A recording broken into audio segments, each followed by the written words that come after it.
How many countries have to be bombed, raped, pillaged, colonized, sanctioned, and demonized before we admit the pattern? From the transatlantic slave trade to Iraq and Libya, Europe, the UK, and the US have turned most of the planet into a laboratory for empire.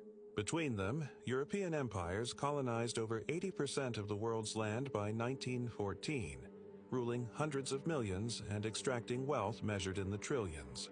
Tens of millions were worked to death, starved in man-made famines, or chained into slavery. After the Ottoman Empire fell, the old flags came down, but the game didn't stop. The British Empire shrank on paper, yet London, Washington, and their European allies switched from open conquest to respectable tools. IMF debt, sanctions, puppet regimes, regime change wars, and CIA MI6-backed coups. When your army can't occupy the world forever, you control its banks, its oil, its news, and its leaders instead.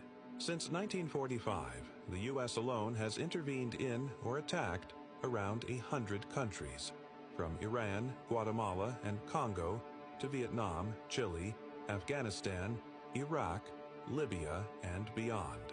Europe and the UK marched right alongside in NATO coalitions, no-fly zones, drone wars, and secret prisons. And still, some places were never formally colonized by London or Washington.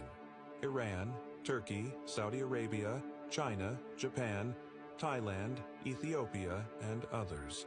Yet even there, borders were carved, economies sabotaged, governments overthrown, and whole peoples punished for wanting to be independent.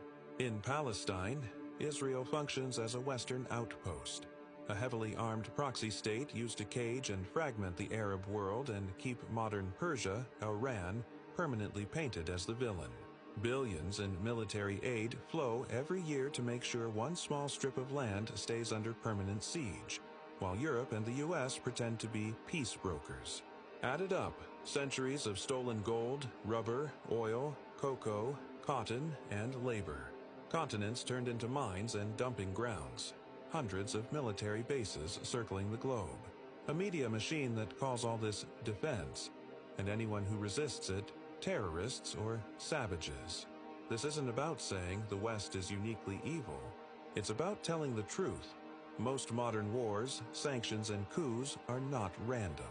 They are the last stage of empire, refusing to die, still convinced the rest of humanity exists to be managed, moved, and sacrificed for its profit.